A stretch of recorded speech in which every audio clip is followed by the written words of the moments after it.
अस्सलाम वालेकुम viewers, welcome to my channel simple and delicious cooking. आज हम अपने चैनल पे बनाने जा रहे हैं मटन यखनी पुलाव, जो कि बहुत ही आसान भी है और बहुत ही मज़ेदार भी है।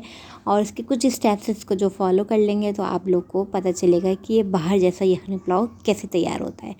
तो रेसिपी बहुत आसान है, इसे आपने ज़रूर ट्राई करना है, अपना फ़ीडबैक भी देना है। और चैनल पर नए हो तो ज़रूर सब्सक्राइब करते हुए जाइएगा। तो रेसिपी स्टार्ट करते हैं।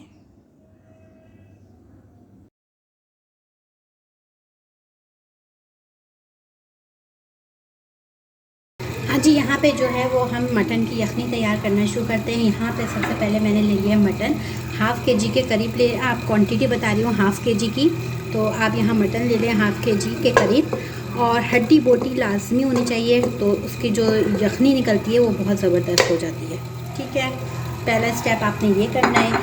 साथ में आपने इसमें डाल देना है प्याज। यहाँ मेरे पास एक मीडियम साइज़ की प्याज है और इसको हम कट करेंगे। और बड़े हिस्से में आपने मतलब स्लाइस करके नहीं डालना है, बड़े उसमें आपने पीसेस करके डाल देना है। यहाँ पे हो गया ये। इसके अलावा अब आपने इसमें शामिल कर देना है पानी।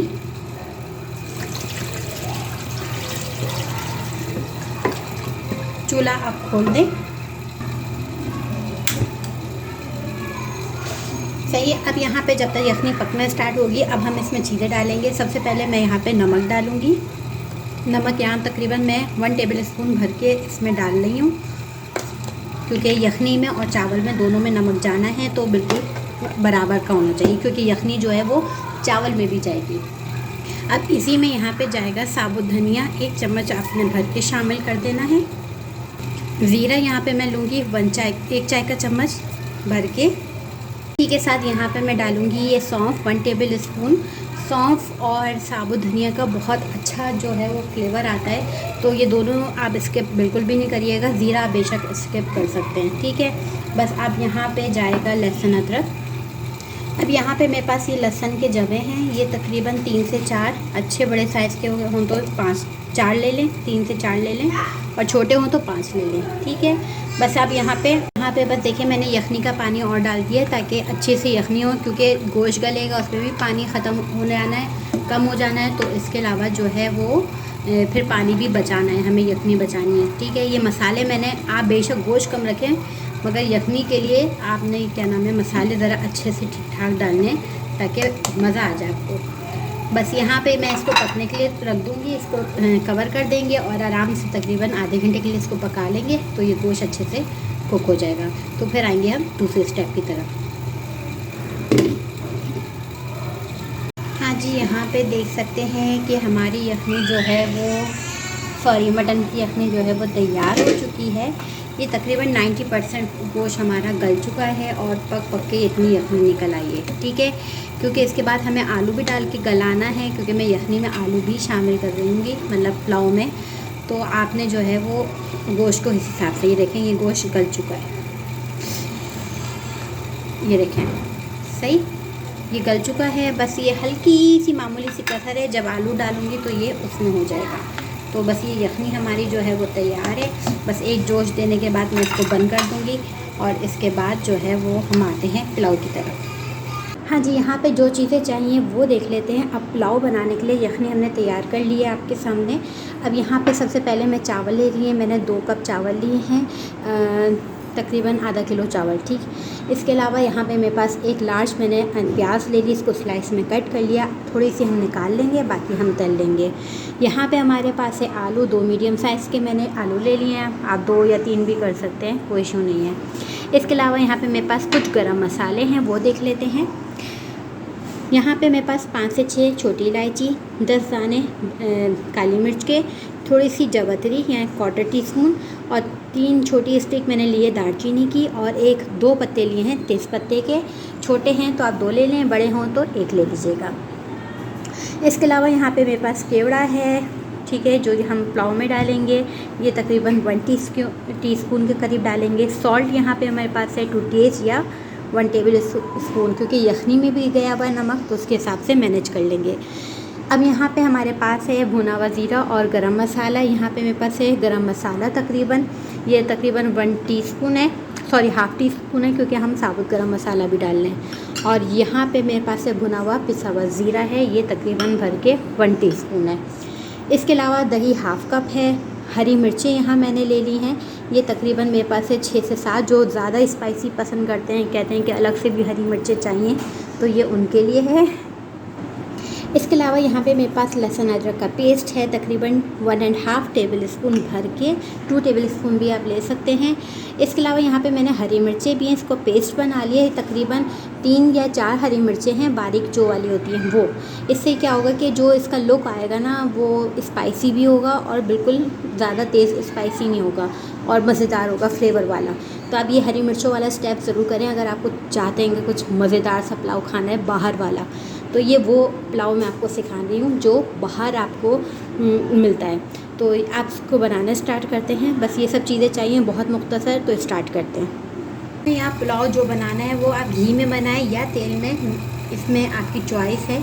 मैं जो हूँ वो घी में बनाऊँगी। इसकी वजह ये है कि जब आप बाहर का जो पुलाव खाते हैं वो होता है चर्बी में बना हुआ, वो आपको घी में नहीं बना के देते, वो चर्बी में बना के देते हैं। तो उसकी वजह से वो चिकना होता है थोड़ा सा। आप देखें कि आप उसको थोड़ा सा रखेंगे तो वो घी ऊपर आने लगता है। तो हम चर्बी वगैरह यूज़ नहीं करते, तो हम उसका क्या अल्टरनेट यूज़ करेंगे, तो हम घी में बनाएंगे। जितना आप घी में ये चीज़ें बनाएंगे वो अच्छी बनेंगी इंशाल्लाह। एक तो घर का पता है कि आपकी कौन सी ब्रांड है, कौन सी कंपनी है। ठीक, यहाँ पे घी जैसी गर्म होता है, इसमें हम शामिल कर देंगे प्याज, सारी स्लाइस। इसको अच्छे से हम गोल्डन कर लेंगे।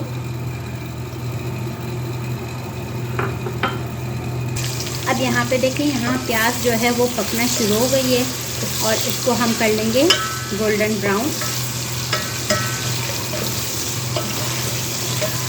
ये देखो, बस आपने यहाँ खड़े रहना और चलाते रहना है ताकि ये अच्छी सी गोल्डन ब्राउन हो जाए। हाँ जी, यहाँ पर आप देख सकते हैं कि प्याज कितनी अच्छी सी गोल्डन हो गई है। बस यहाँ थोड़ी सी मैं प्याज निकाल लूँगी और इससे ये होगा कि बस वो थोड़ी सी आपने ऊपर डालने के लिए निकाल लेनी है। सही, ये देखें। और बाकी जो है वो मैं इसी में रहने दूँगी। अगर आप चाहें तो आप ये भी ना निकालें, बस ये वो उसके लिए खूबसूरत लगने के लिए थोड़ी सी मैंने निकाल दी। आपने क्या करना है, इसमें शामिल करना है लहसुन अदरक का पेस्ट। साथ में आपने इसमें शामिल कर देना ये हरी मिर्चें। ये हरी मिर्चें ये हम शामिल कर देंगे। अगर आपको ज़्यादा स्पाइसी पसंद ना हो तो आप ये मत डालें। ठीक, साथ में इसमें आप सारे खड़े मसाले भी शामिल कर दें। ये इसको थोड़ा सा आपने भूनना है। ये लहसुन अदरक और खड़े मसाले जो हैं वो अच्छे से हो जाएं, और चाहें तो आप इसमें थोड़ा सा पानी भी शामिल कर दें ताकि ये जो है प्याज ज़्यादा। शामिल कर देना है आलू, क्योंकि मेन चीज़ है आलू जो हमें गलाने हैं। और ये जो हमारे पास दही है वो हम इसमें शामिल कर देंगे। दही को अच्छे से फेंट के शामिल करिएगा। अब हम इसको अच्छे से मिक्स कर लेते हैं। ये मसाला इतने मज़े का तैयार होता है कि वाकई में मज़ा आ जाएगा, और बहुत झटपट भी तैयार हो जाता है कि दावत में आप ये बनाएं और झटपट तैयार और बेशुमार आप तारीफ़ें लें। साथ में हम इसमें नमक शामिल कर देंगे। अभी मैंने यहाँ 1 टेबल स्पून डाला है, बाद में मैं एंड में दोबारा चखूँगी जब यखनी डालूँगी और चावल डालूँगी, तो जब कमी पेशी होगी तो फिर दोबारा इसमें ऐड कर देंगे। ये देखिए मसाला तकरीबन अच्छे से तैयार हो रहा है। इसको थोड़ा सा मीडियम फ्लेम कर देंगे ताकि इसको अच्छे से भून लें। आप इसमें मैं शामिल कर रही हूँ भुना हुआ पिसा हुआ ज़ीरा और गरम मसाला।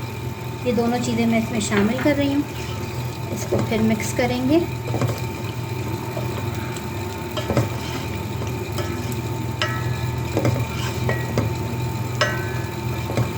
या आप बाहर रेडीमेड जो पैकेट का मसाला लेते हैं ना, सेम वैसा आपको टेस्ट आ जाएगा इसका। अब मैं क्या है, जो मेरे पास गोश्त है वो मैंने 90% इसको कुक किया हुआ था। ठीक है, ये देखें। और हुआ ये कि जब आप इसको 90% कुक किया हुआ था तो इससे थोड़ा सा यानी तोड़ने में दुश्वारी पेश आएगी, हल्की सी, यानी ज़्यादा नहीं, बहुत हल्की सी, मामूली सी। तो ये तकरीबन आलू जब तक होंगे उसमें ये साथ में हम डालेंगे तो ये हो जाएगा। इसकी यखनी की मैंने बोटियाँ सारी निकाल के इसमें शामिल कर दी हैं, ताकि जो मसाला, दही, गरम मसाला, पिसा हुआ खड़ा मसाला, लहसुन, अदरक, वो सारा फ्लेवर जो है वो इस गोश्त में भी आ जाए, यानी हर बाइट में वो मसाला हो। आलू जो है वो हमारे 5-10 मिनट में हो जाएंगे इंशाल्लाह। इतनी देर में हमारा गोश्त भी मज़ीद टेंडर हो जाएगा। इसको थोड़ा सा भूनने के बाद जो है वो मैं इसमें फिर पानी शामिल करूँगी। आप देखें भुनाई इसकी शुरू हो गई है, बस इसको थोड़ा सा भूनना है कर रहे हैं। आप यहाँ पे यखनी अभी शामिल मत करिएगा, बाद में शामिल करिएगा यखनी। और यहाँ मैं पानी तकरीबन थोड़ा बहुत यानी 1 गिलास के करीब मैंने शामिल कर दिया। ठीक, इसको हम कवर कर देंगे और इसको मिक्स करके कि आलू जो है वो हमारे अच्छे से गल जाए। यहाँ इसको कवर कर देते हैं, ठीक है। और ये आलू गलने के बाद आते हैं। यहाँ देखें पानी जो है वो तकरीबन खुश्क हो चुका है, ये देखें, और तकरीबन आलू भी माशाल्लाह से गल चुके हैं। बस अब इसे मैं थोड़ा सा पकाती हूँ तेज़ आंच में, और इसमें हम शामिल करेंगे चावल। अब हमने यहाँ पे जो चावल थे बासमती राइस, इसको मैंने भिगो के रखा हुआ था, और ये तकरीबन आधा घंटा अगर आप इसे भिगो देंगे तो आप यकीन माने कि आपको चावल बनाना बहुत आसान हो जाएगा। अच्छी क्वालिटी के बासमती राइस लीजिए।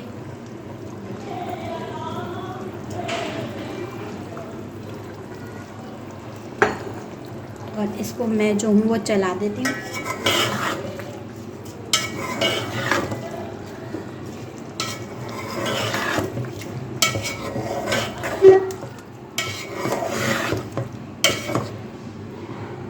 ठीक है, अब यहाँ पे हम थोड़ा सा इसको भून लेते हैं ताकि चावल जो है इसमें जो पानी है अच्छे से मिक्स हो। आप ये यकीन नहीं करेंगे, इस टाइम इस कदर अच्छी खुशबू आ रही है कि बस लग रहा है कि हाँ भाई बहुत ज़बरदस्त चीज़ बन रही है। तो ये बिना पैकेट के मसाले में इतनी खुशबू हो तो आप बिलीव कर सकते हैं, आप इसको एक दफ़ा ट्राई कर सकते हैं। बस यहाँ पे मैंने ये डाल दिया। अब मैं इसमें डाल रही हूँ यखनी। यखनी को आपने छान लेना है ताकि ज़ीरा, साबुत धनिया सब कुछ ना आए। अगर प्याज के टुकड़े आ जाएँ तो वो कोई मसला नहीं है। अब यहाँ मैं यखनी डाल दूँगी, जितनी आपको ज़रूरत हो आप उतनी डालिएगा। मैं इसको पहले चला के देख लेती हूँ।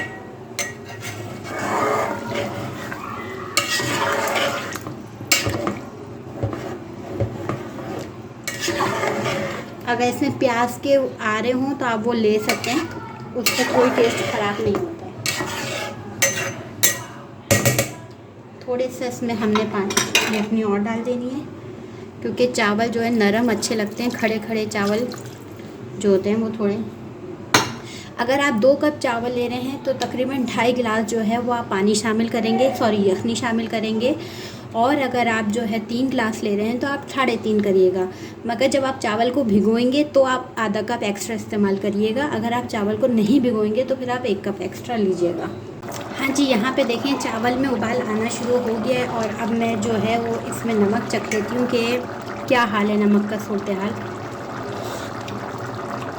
नमक तो बिल्कुल ठीक है, कोई कमी बेशी नहीं है, बिल्कुल परफेक्ट नमक है। बस यखनी में जितना मैंने बताया उतना इसमें यहाँ पे डाला है मैंने। अब ये देखें पानी तकरीबन खुश्क होने वाला है, और बस ये जैसी होगा फिर हम इसे दम पे लगा देंगे। साथ में ये कुछ हरी मिर्चें हैं जो कि गिर गई, वो आप शामिल कर दें उन लोगों के लिए जिनको स्पाइसी पसंद है जैसे मुझे, कि अलग से हरी मिर्च होना ज़रूरी है। मज़ा ही नहीं आता जब तक अलग मिर्चें ना हो और थोड़ी सी मिर्चें ना लगे खाना। ठीक है, वैसे एक पॉइंट आपको और बता दूं, लाल मिर्चें जो होती हैं वो थोड़ी नुकसानदेह होती हैं, वो थोड़ा कम खाना चाहिए। मगर ये जो हरी मिर्चें ये नुकसानदेह नहीं होती है, आप इसको खा सकते हैं। ठीक, बस अब यहाँ इसको थोड़ा सा हम कवर करेंगे और उसके बाद इसको हम दम पे लगा देंगे। हाँ जी, अब यहाँ आते हैं इसकी सूरत हाल की तरफ, और देखिए यहाँ पे थोड़ा थोड़ा बस पानी रह गया है बिल्कुल लास्ट में। अब यहाँ पे बस दम लगाने से पहले आपने करना क्या है, बिल्कुल देखें थोड़ा थोड़ा सा पानी है, मैं आपको दिखाऊं। ये देखें इसका पानी बिल्कुल खुश्क हो चुका है और चावल भी कुक हैं। बस यहाँ पे इस पे जो है वो मैं थोड़ी सी प्याज इसमें शामिल कर दूँगी जो मैंने बचा के रखी थी एंड के लिए। और साथ में मैं इसमें केवड़ा शामिल करूँगी, केवड़ा एसेंस, जिससे जो खुशबू आ रही है ना उसकी डबल टिपल हो जाएगी। ठीक, अब इसको हम कर देंगे कवर अच्छे से, और इसके ऊपर कोई चीज़ आप लगा दें। मैं तो ऐसे ही कवर कर लेती हूँ। तवे पर आप इसको रख दें, 10 मिनट का 15 मिनट का आप इसको दम दें बिल्कुल मीडियम फ्लेम पर, और फिर मैं इसको फाइनल इसका लुक दिखाती हूँ आपको। हाँ जी, यहाँ देखिए गर्मा गर्म पुलाव जो है हमारा तैयार है और बहुत ही ज़बरदस्त सी खुशबू और बेहतरीन जायके के साथ आप इसको ज़रूर ट्राई करें। उम्मीद है कि आप लोग को ये रेसिपी बहुत आसान लगी होगी और बहुत ही मज़ेदार सी लगी होगी। इसको ज़रूर आपने ट्राई करना है। अगर आप मटन में नहीं तो बीफ में बनाना चाहते हैं तो इसी रेसिपी को आपने फॉलो करना है और बीफ में बना लेना है, तो बीफ में और भी मज़ेदार बनेगा इंशाल्लाह। तो अब तक ये कि मुझे इजाज़त दें, इंशाल्लाह नई रेसिपी के साथ आऊँगी। अपना बहुत सा ख्याल रखिएगा, मुझे दुआ में याद रखिएगा। खुदा हाफिज़।